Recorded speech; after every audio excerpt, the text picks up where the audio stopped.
Assalamualaikum warahmatullahi wabarakatuh. Alhamdulillahirabbil alamin. Wabihi nasta'in wa ala umuri dunya waddin wassalatu wassalamu ala asrofil anbiya'i wal mursalin wa ala alihi wa sahbihi ajma'in. Amma ba'du. Perkenalkan, nama saya Muhammad Kafabi Al-Mutaqi. Di sini saya dari Fakultas Tarbiyah dan Keguruan, Program Studi Pendidikan Agama Islam, dari kelas 6B, sedikit akan menjelaskan tentang proyek penguatan profil pelajar Pancasila. Oke, langsung saja ke dalam materinya. Tujuan adanya P5 atau proyek penguatan profil pelajar Pancasila tujuannya adalah sebagai berikut.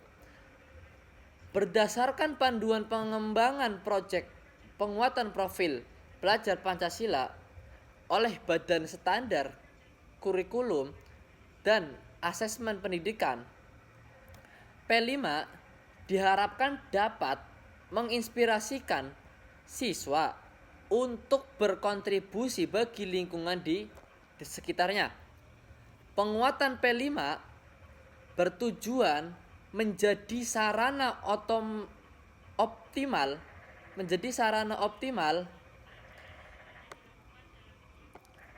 dalam mendorong peserta didik menjadi pembelajar sepanjang hayat yang kompeten, berkarakter, serta berperilaku sesuai nilai-nilai Pancasila. Kemudian, profil pelajar Pancasila.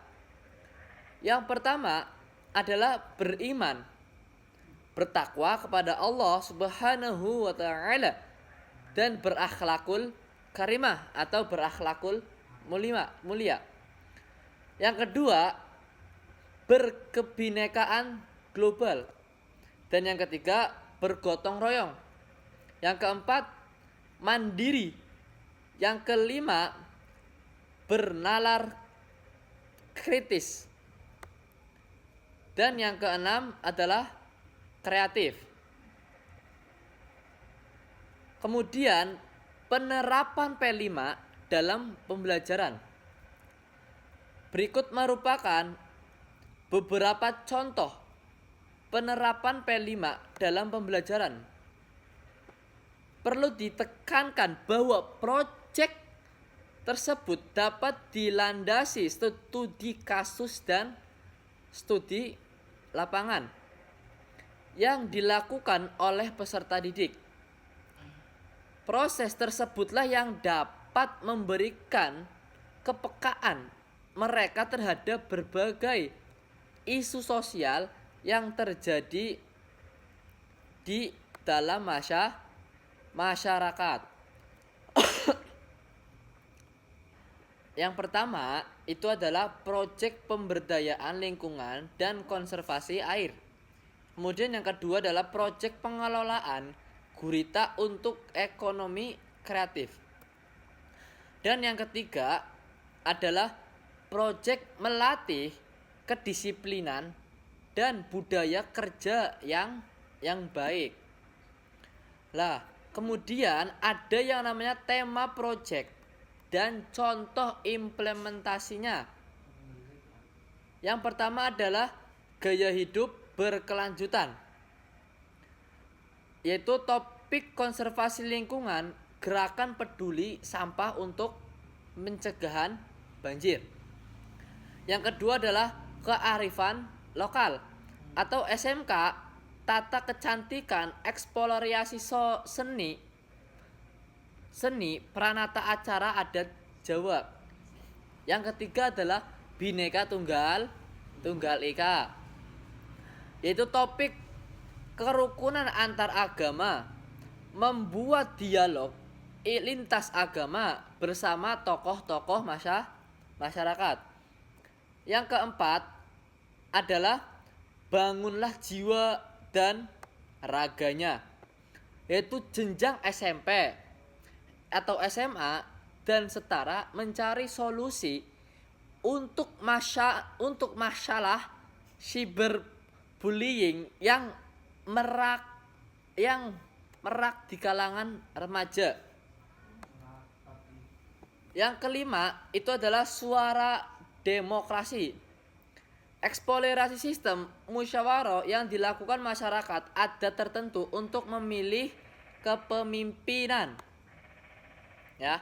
Yang keenam adalah rekayasa dan teknologi. Membuat desain inovatif untuk menjawab permasalahan di sekitar satuan pendidikan. Oke. Yang ketujuh adalah kewirausahaan. Kewirausahaan membuat produk dengan konten lokal yang memiliki daya jual tinggi. Itu yang nomor 7, kewirausahaan.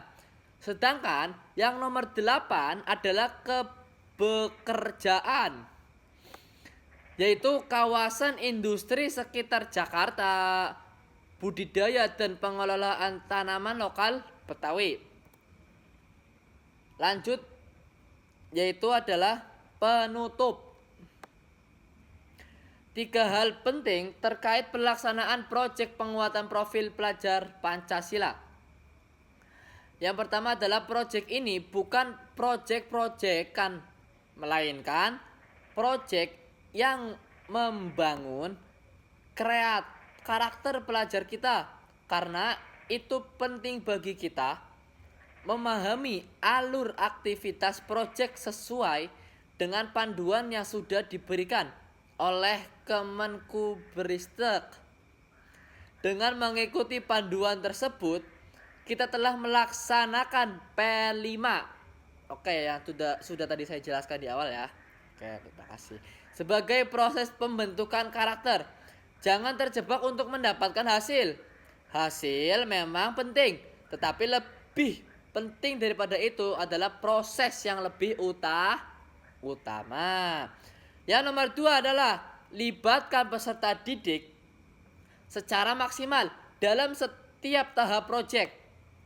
Merekalah yang melaksanakan proyek. Merekalah subjek dari pelaksanaan proyek dengan melibatkan mereka secara optimal. Kita telah memberi ruang berkembang menjadi pribadi yang semakin bertanggung jawab dan memanusiawikan mereka. Yang ketiga adalah jadikan refleksi sebagai pembiasaan atas setiap aktivitas yang kita lakukan, baik itu proyek maupun pembelajaran intrakurikuler. Refleksi bukan hanya memberi petunjuk kepada kita mengenai kekuatan dan kelemahan kita dan tindak lanjut apa yang harus kita lakukan. Refleksi juga mencirikan bahwa kita adalah makhluk mulia, karena hidup kita yang tidak direfleksikan adalah hidup yang tidak layak dijalani.